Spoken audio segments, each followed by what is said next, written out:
Hi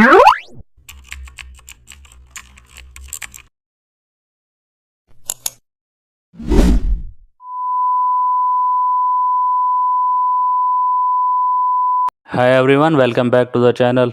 In this Photoshop tutorial, you will learn how to design an elegant invitation card for any event or celebration. Open new document, choose a pastel gradient for background, and then add decorative floral borders.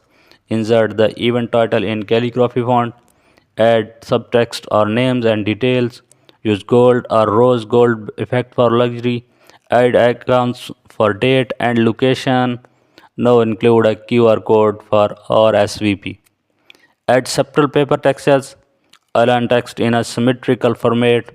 Use layer styles for emboss effect. Now apply a drop shadows for depth. Review spacing and font contrasting. Flatten layers for printing. Export as high resolution PDF. Thanks for